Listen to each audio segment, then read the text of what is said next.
Alrighty guys, how's it going? Welcome back to the channel. Hope you all are doing well. And today I kind of wanted to talk about Guardian. Guardian has been fun. We just had our tournament and I made some adjustments to my primary build that I've been using for tournament. And we're going to go over that here in a little bit, but I kind of fell asleep on my guild here, unfortunately. But we can use this opportunity to actually showcase my Conquest build. Now, I don't know how effective this is going to be on this stage of the game, but I have adjusted it to this. So we'll let this run in the background and we'll kind of see. I've been averaging about 200 a day. Curious. We don't get to keep our shield yet. I wonder if once we get far enough, we'll be good. Ooh, wow, he hits really hard. I have my stuff in the wrong order. Oh, that's gonna hurt. Okay, we need to make an adjustment. I need to make an adjustment because I wasn't thinking. So that one may not be as strong hitting. So I was not even thinking about skill order placement when I adjusted this. So I had this set as tower, but this is no. It said it's turning, but this is my actual crucible setup. Because my crucible setup or conquest setup is this, which is very similar, but I've just taken this out and added in Raging Maelstrom. And because this does 113 plus 159, so it's actually outpacing with the 50% damage boost when you get the 10 stacks of cold. It's outpacing the other skill by a good bit. So we hit 131 on the character here. We are into our seasonal progression. We're in rank C. We're number 9 in the rankings. You know, working our way through stuff here. We are sitting at 72 for. Oh, excuse me, blessing. God damn it! I just woken up too. With 72 and then 301 for goddess statues. We're getting 529,000 an hour. We look at the map here. We have a day till we get to the quote unquote Whaleback Island for this season. We did finally finish off Flawless, so we're sitting here in Longhaven with just Longhaven left to do.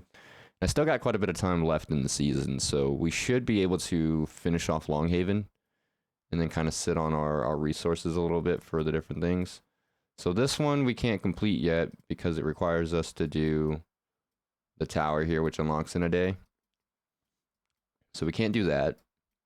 We need to be 5.7 million to go here. I'm, 200,000 off, so we're close. Once my character walks over here, maybe? Or maybe not. Here it goes. So as you can see here, 5.5 out of 5.75, apologies. So we need 250,000 power here for us to be able to get into that zone. There's 4 zones behind that one area there, so I think there's only one that requires a drill. This is kind of where we're sitting on our relics. 1.74k blue, 500 purple, 188 legendary, and 65 mythic. We are got 33 elemental, so we're doing pretty good there. Our cart, I've been using the same sort of strategy. So with the cart, the strategy is this basically. I wanted to get gold up so I have a good passive income of gold, but at the same time, I'm also leveling wood and stone, right? Because wood and stone is important for everything in the cart. If you look at going to 95 on this, I need 8.9 thousand stone just to be able to level this once. And we're going to level this to 100, and then we're going to start focusing ore, then essence, sand, treats. Pretty much just going to go down the tree. For just even leveling this to 75, like, it needs 5,000 stone, which is where the wagon refreshes come into play. Okay, here we go. We did 122. That's kind of expected. I'm not fighting with my guild. I'm fighting solo. So that was a little under. I don't know if we even hit all 50 rounds or not. I was thinking it might be a bit of a difficulty simply because the boss is pretty strong. I mean, we're sitting here at, you know, number 65 for my guild. We are rank 6. We are 4 behind the top guild, which has all the whales basically. Has a lot of them anyways. I'm sitting at 3rd with my guild. I have 7.9 billion. So we're doing good there.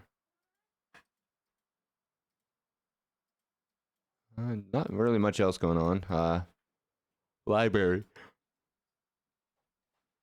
When it comes to library, we don't have a lot invested into this side of it yet. Cats, would you please not play with the box? Sorry about the background noise there. Cats got curious, but we are focusing this side. And the main reason I'm focusing this side when it comes to the guild is for these nodes right here. Increase the glyph research speed as well as construction speed. That's resource gathering, so you know, AFK gathering speed, which is fantastic. This one here is your, you know, construction speed. So I'm focusing all this, as well as this also gives you more, you know, aptitude materials when they drop and stuff. So once we get this to 3, we'll come back, finish these off, and then work our way up this tree. This does not unlock until we are guild level 18, and then this has to go to level 4. And then this will unlock 2 research slots. And what we'll do with those 2 research slots is we'll start working on the Valor Codex. We'll start knocking these out as we go with our 2 research slots. And then we'll do one on this side as well. So this will be able to still continue to progress, and then this will be able to catch up a little bit as time goes on, because it'll requires less resources on that side.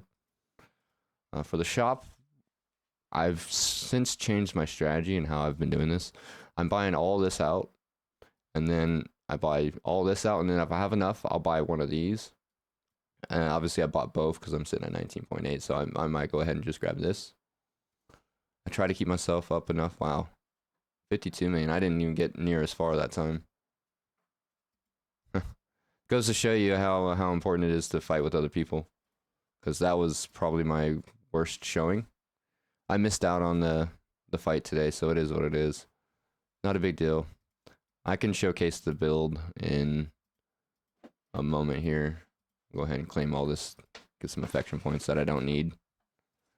We'll drop that. Plant. Seriously. Meow. Seriously. You gotta mess with stuff, Mr. Fluffer?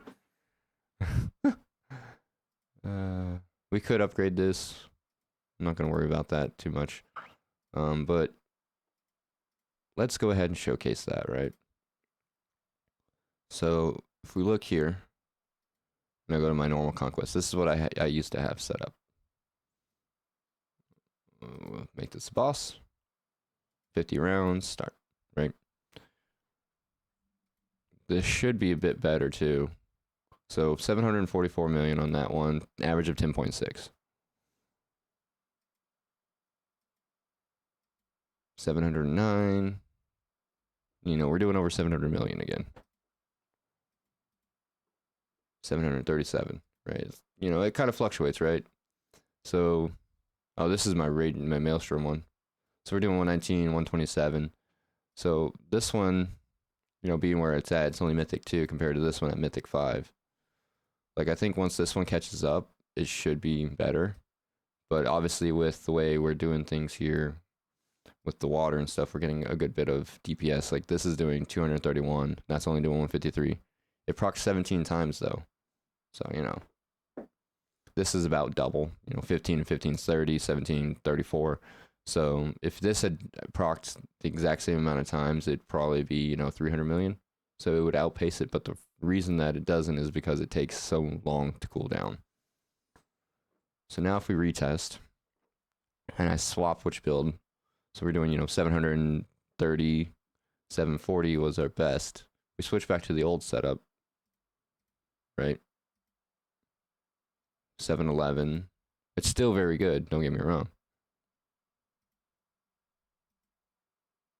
709, 10.1. So this one has less chance of, you know, hitting those bigger numbers, 733, because of the way that the water is proccing with the cold stacks. 710. So we're usually on the lower end of the damage in comparison to this setup. Like 744 was our best, I think. Which 733 is still very, very reasonable. 704. Let me switch this back to the correct one. Come on, there we go. Yeah, 706. So that was a low roll. That also plays a factor too. Whether you crit or not, 728. They actually seem very comparable right now. For some reason, it was doing a lot better earlier. There's 747. So we have a higher ceiling that we could hit. With this one, the other one may be a little bit more consistent. 730. This one was being more consistent when I was doing a lot of this just test and skip and then test and then skip. Overall, I think it'd be better either way, especially when those skills start getting a bit further up. We do have, a couple more divines now. We're working on getting these to divine. This one. I'm not focusing too terribly much on skills because we are in our hierarchy here, 36 out of 40. So we just need 4 more levels. We're class level 188 overall. So slowly but surely we're working on that. If we look at our daily dungeons here, I'm saving up my attempts from Dimensional Gorge. I have 3 hours till the new dungeon comes out. We should be able to knock out hard mode right away. And then I've got to make a decision on how I want to go about it for the future here. If I can reach the 6 million, which should only require a couple pieces, I got to decide if I want to go full on with the hard dungeon or if I want to do nightmare and get the nightmare pieces, because the next dungeon unlock, let me pull up an image here off to the side here. I pulled this up from Yuma on YouTube. He's a great guy. Don't think the image wants to load actually. Yes, Mr. Fluffer. What do you want, Mr. Fluffer? What do you want, Mr. Fluffer? So I'll bring this on screen here. Yuma did a great job. He made this, and he's got a lot of information. So if we look at this, right? So Warlord's Rest. This is what I'm unlocking in a couple hours, right? So this is, a rough guesstimate. This gear power can fluctuate a little bit, but I should be able to expect, something around this, right? So if we look here, hard is 7.7 million power. Normal is 6.2 million. I'm 5.5 million, so I can go ahead and do hard, right? If I get a piece for hard, that'll jump me up to probably close to 6 million, or be very close to it. What I need to decide is if I want to continue once I hit the nightmare threshold, if I want to just go ahead and get all the divine pieces, or if I just want to keep going with the mythic pieces and then get enough power to do the hard 7.7 million power. So that way, once that's completed, I'm just going to start selling shards after that. That's kind of my plan. I need to make more Donium so I can facilitate doing more material realms and maybe even some relic draws going forward. So we're kind of sitting here looking at this, right? If I look at my character, I'm going to bring this off to the side here. Right? Look here. We have 170 here. This is 174, right? And this is 428, basically. So roughly 300,000 more power with one piece, which will put me at 5.8 million. At 5.8 million, we would be close. We have 14 days, or 13 days, because day 73 for the other one is what this is saying. So we would need to hit that. The other thing that you have to take into consideration too when you look at like the dungeons is how many shards you're getting, right? So if we look at this Dimensional Gorge, right, and we expect this at hard, we're getting 10 shards, right? If we do normal and we inspect this, we're getting 8, right? If we only get 8 shards for divine, we're losing out on 2 shards a day, which equates to 8 shards a day if you do nightmare, which adds up quite a bit. It takes longer to get the divine pieces, an extra day, for example. unless you get double drops, obviously. Now, if you get double drops, that's huge. I'm going to have 6 attempts on this dungeon here. I'll know more once I can unlock in hard mode and I can look into Nightmare. Because obviously you can't look at it yet, which I find very annoying. I think you should be able to. But it is what it is, I guess. For our Grand Treasure Hunt, let's grab that. We have, claimed up everything. We're sitting at 1.5. We have 4 days. I should be able to hit 3.2 again. Dimensional Resonance here. We've got these 2 items. I went more skills. I probably should have gone relics, but it is what it is. Vocal Studio. Vocal Quest. No, Vocal Quest. Vocal Rankings. Okay, I'm still second. I was number 1 for the longest time. My buddy Pix in my guild here passed me up. So right now the guild is taking the top 3 spots, which is awesome. Tournament. Yes, tournament.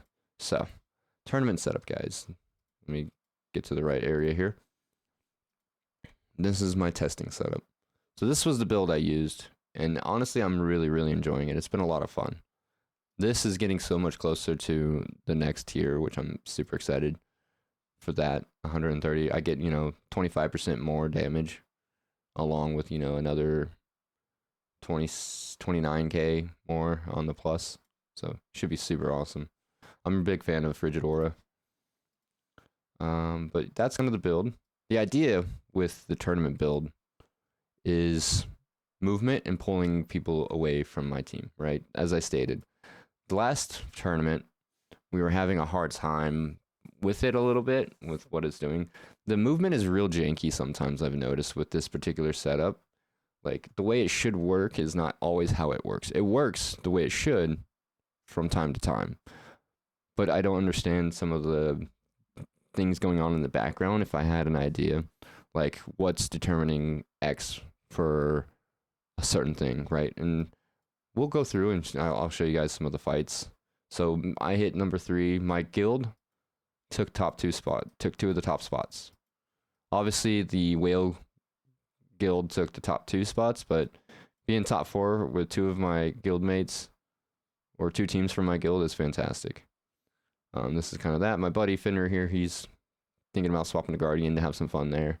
So really going to have some fun with maybe some tag team Guardian stuff going on. Maybe make a video on that. That'd be pretty cool. But if we go here into the tournament, we go to our bracket.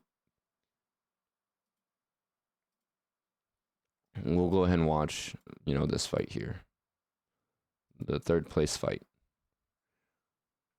See if I can put it at 2x instead of 3.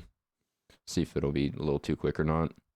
The whole point of my job, the way I see it, is how can I keep the enemy from attacking my allies, right? So that way I can sit here and take a majority of the damage while my team nukes down the other guys, right? That's kind of the goal when I'm thinking about this. It's like, okay, how can I do that? So as you see there, I stepped away, but I stepped in and then did the pull. The pull, the skill, can reach out from 7 grids away. So why is it stepping in to do the cast? You know what I mean? It's really weird sometimes.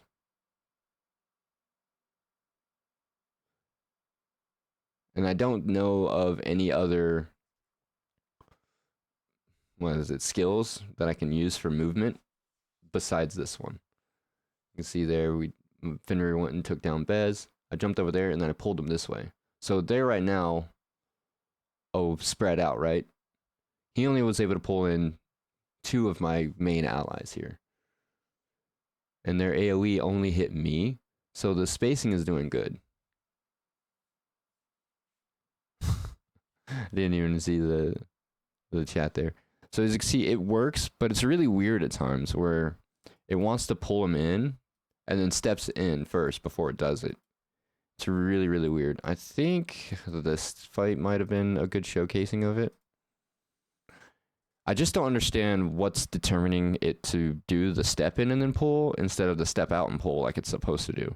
Because if we read the skill, which we'll go into here in a second, it says, step in and then move three squares away, right? The pull can reach out 7 grids away from me. Is it like trying to get everybody in the pull? I'm not sure, you know what I mean? So let's go 2x. So see, I stepped out and then stepped in. If I could have stepped out and pulled everybody, they would have been separated. Like my plan would have worked fantastically. But I stepped back into the spot, and it doesn't make any sense as to why. It really doesn't. I don't understand it. Maybe I need to split it up. I'm trying to think. See right there, I didn't step back in. I need to look at the skills here. I have an idea of how to test it. See if I can figure out why. See, I just pulled everybody there. Or no, he pulled me in. See, I stepped out and then stepped in. That's like the one problem I'm trying to figure out. Because once I can get that to be more consistently to not doing that, it'll be a lot better. See, right here, I think at the end right here, it works perfectly with this one person. See, I stepped out, pulled him over, boom, separated. They attack me, take a bunch of damage, and I think they get killed by... See, I stepped out, brought them down. So now I have them really spread out. Like my team is way over there. And then my mages, who are at range, can range it down. Like, it worked really well there. So now if we go back, you guys can kind of see the idea of what I was thinking about, right? Or where my mind is when it comes to this. Oh, I got another piece. Defense, physical crit, elemental mastery crit. I'm okay with that. Physical resistance is always good. Yeah, we'll replace that. But if we go into the skills, right? Sorry, distractions here. And we read this, right? Deals physical damage once to one enemy within 1 grid of the caster, then moves back 3 grids, right? We would do that, and then this. Select a grid within 7 grids of the caster. Deals wind damage once to all enemies within 1 grid square area of the target grid and pulls them to the caster location. Right? And then, you know, my taunt. So the idea was to pop this, hit this while I'm 3 grids away, because I should move 3 grids away. Grab them with this, because I can select up to 7 grids. So if I start right by the team, I move in, step out, pull, move in, step out, pull. I should always be within 7 grids of the main people. But for some reason, it wants to step in, and I don't understand why. So let me see here. We're going to do some live testing. We're going to move to Monster Group 2, I think. Or do I want Monster Group 1? Let's do Monster Group 1. And let's grab this and start. So I stepped in, boom, boom, pull. Boom, boom, pull. See, that's how this is supposed to work. Now I'm kind of stuck in the corner, but we stepped out. So this should reset.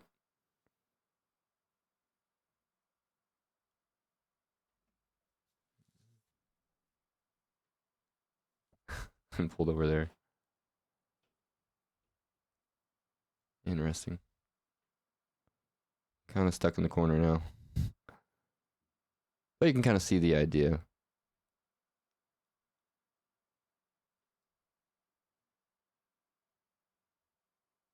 Why does it work perfectly here in testing?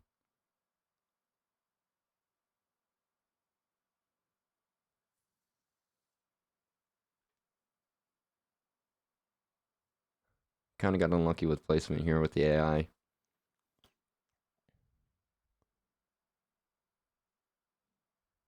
So we stepped up there and taunted. Is it the taunt? It's probably the taunt. So maybe I should do the taunt first. Let me see how that looks. That might be what the problem is, because I'm stepping back into taunt. And then I do the pull. Let's see here. Let's do this. Let's do it like this. Oop, I meant to go to testing. Let's do Monster Group 2. Maybe we'll get a bit better spread and maybe a little bit better AI interaction here. Ooh, I like that. I like that a lot. Okay. See, now we're moving around a lot. That's the goal. Now we kind of got stuck.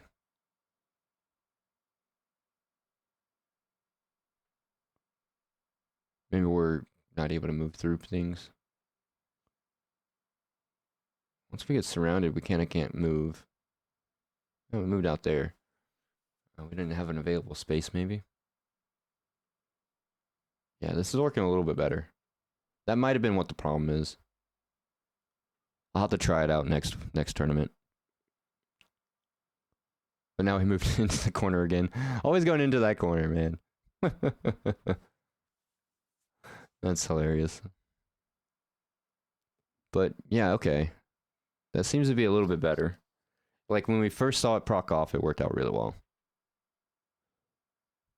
And then the idea is to just sit there and take damage, let everything, hit me with damage and stuff. And then I sit here and do AoE damage every turn. And stacking up cold stacks while they're sitting there, so as the fight draws on, I'm going to do more damage just by standing there. We may not even need Frigid Aura or anything. Like we could really fine tune our defensive side on our charms for this. Like we could take this off and run another defensive charm. Like we can run this, for example.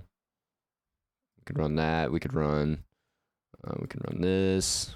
Like this isn't necessary, but I wanted to be able to help my team and do damage. So that's kind of where we're at. What we were thinking. We could even take off Soul's Protection and go elsewhere, do other things there. But yeah, so I've had a few questions pop up a few times here. For Guardian, right? What do we want to focus on stats? What kind of things should we look for, right? So Guardians and Paladins are very similar in what you want to do. I'm kind of branching off and experimenting a bit with how I want to be with my Guardian. But at the end of the day, when it comes to your stats, right? What should you focus? When it comes to stats, anything with block rate is always still going to be very good. Block rate is very good for the fact that it can neutralize critical attacks. So if you ever wanted to read more about a stat, you can go in here. You can scroll down to a stat and click on it. Block rate. The chance to block. Note, critical hits cannot be triggered when a block is triggered. Against enemies of the same level, it increases by approximately 51%. So these little notes here are very important. Now, accuracy is something as a Guardian you should be aware of. Higher accuracy lowers the enemy's chance to trigger block when taking damage from you and reduces the damage reduction granted by block. So the higher the accuracy an enemy has, the more damage they're going to end up being able to do to you, and they're going to negate your block and actually be able to critically hit you. So when it comes to block, you want to make sure your block is as high as it can be as a tank, which comes into play why we're still using Rebound, why we're still using this, and why we are still using Luminous Shield. This gives us 45% block, right? I'm at 51, so that basically gives me 96% block. If we wanted to, we could throw this in on our skill to get another 20%, right? So that'll bump us over 100. But if you can get block on all of your pieces, like I don't have block in everything, right? I don't have block in everything. So imagine, I have 4 or 5% from each of these pieces, 10, 25% right there on top of my 51, or on top, because I do have a little bit from there. It's going to be better in the long run. The biggest thing with block, why we still have to invest into it, is because we want to eliminate critical hits. Because when it comes to mages, especially conquerors and stuff, they have very high crit hit rate. So as much as we can neutralize that, the better. Those are the main ones. Then, from there, something that a lot of people don't, I think, talk about, or I haven't heard, per se, is being an offensive tank. Now, we can still be tanky, but other stats that I'm focusing, for me in particular, for what I want to do in my kind of playstyle, is I'm going to be focusing crit rate and crit damage. Because rebound and reflective shield can both crit. So if I can get block, crit rate, crit damage on my gear pieces, and then obviously your defense and stuff, because that's still very important, I am going to be very happy, because that means I'm going to be able to crit more. More crits means more damage, because not a lot of other players are going to be running high crit resistance. Not a lot of people will. And they may have a little bit, but if you can get it to where you're focusing more crit damage, you're going to mess up people so much, especially when they hit you, because your rebound is going to proc damage. And now I think I can showcase this a little bit with some skills. Let's see. We can use this. Let's take this off for a moment, and let's run Boiling Bloodlust. Right? We'll take this off, and we'll throw on our crit charm, just to maximize the crit so you guys can see what I'm talking about here. Right, so if we look at our character right now, with this particular skill set, we have a 26% crit rate. When this goes off, we're going to get a 50% bonus. So if we go into testing, that's fine, yeah. Monster group 2, right? We want to pay attention.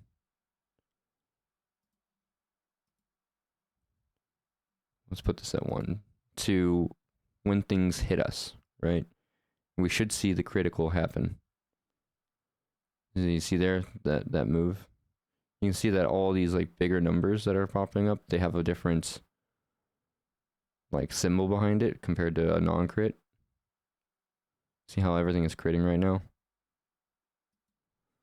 So we have 39% crit rate. We're at 79%. It's going to be better because we don't have Boiling Bloodlust on right now. When we pop Boiling Bloodlust, it's going to be higher.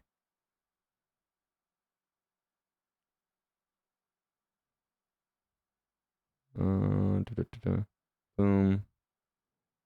Now we have Boiling Bloodlust.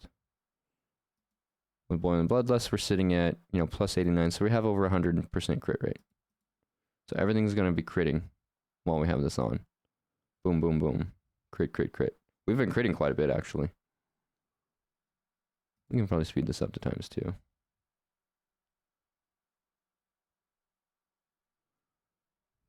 Now you guys can see that. So now if we take all that off, right? Retest. We did 645 million with that, surprisingly. Granted, we were taking a lot more, group damage and stuff. We take this back off. We want to put block efficiency back on. We want to put Star Sharing Slash back on. Right, this is kind of my solo setup that I usually run. It works pretty well. See there, it didn't have that 275, it didn't have a crit. 432, no crit, crit. So it's like a bigger number with a slash underneath it. See, these aren't critting, that's not critting. So you can kind of see that you can crit based on that. And I increased my crit over to 100%, and I was critting for everything. I had a 7 million crit right there. So the more we can pump that, the better, right? So block rate, crit rate, those are two very important skill stats that you want to focus on with Guardian, in my opinion. Because if you hit me for X amount of damage and I hit you back for the same attack that you hit me with that times, 70% more damage back to you, because of crit damage, then you're going to feel that, right? The idea isn't to sit here and tank indefinitely. The idea here is, how much damage can I take and still be able to dish out damage back? I want to minimize how much damage I'm taking, but I also want to maximize how much damage I'm dishing back out. We don't have to be the tankiest tank if something hits us and we hit them back twice as hard from that hit, right? Because the idea is, they're going to get punished for hitting you. You just got to be able to survive long enough for that punishment to kill them. Right? So that's kind of where I'm coming into play with Reflective Armor and Rebound, because Reflective Armor doesn't require anything but a shield. And with our new skills that we have as a Guardian, it's really easy to get a shield every turn based on, thanks to Swirling Blade, right? We can run this to proc a shield every single turn if we want with that, with Guardian Ring. But that's kind of the mindset of going forward with this. And with Aegis Wing here, Aegis Wing is so important when it comes to this because of its assist skill, right? It's giving us 19% crit rate and accuracy. And I think if we go into our Phantomons here and we go to Aegis Wing here, we can level this up still. Yeah, we still have Divine and Immortal. So this is going to give us even more as we get this up. Granted, we're not going to be focusing on this because we're waiting for Pandarial. But I think moving forward, eventually that's going to be something I want to put more effort into. For that, like we're at 94, so we need 120, so we need 16 more, or 26 more. Yeah, 26 more. Sorry, extra 10 there. We need 26 more, and I'll have everything I need for Pandarial. So that's kind of where the mindset is, and kind of my thought process behind that. And when it comes to Crucible, or not Crucible, to tournaments, my thought process is, how can I keep my team from being bunched up in the middle from other Guardians, allowing them to get nuked down by the mages in the back line, right? The less my team is grouped up, the better chances we have of mitigating damage and being able to dish out more damage overall as a team. So that's kind of where my mind was with that a couple weeks ago, and that brought apart this build here for the tournament. And as you see, it's pretty effective. I think we'll try out this slightly adjusted skill layout, and we'll see how that goes. Obviously, we're not going to be able to beat the top guys. They're 10 million plus power already. You know, they're double my power, so it's not even, you know, a challenge for them to beat me as a light spender / you know, maybe baby whale at most. But yeah, guys, that's gonna wrap it up today. If you guys have any questions, or you know, want to theory craft or throw some ideas my way, by all means, let me know. But till then, guys, thank you so much. Have a good one. Peace out, and much love.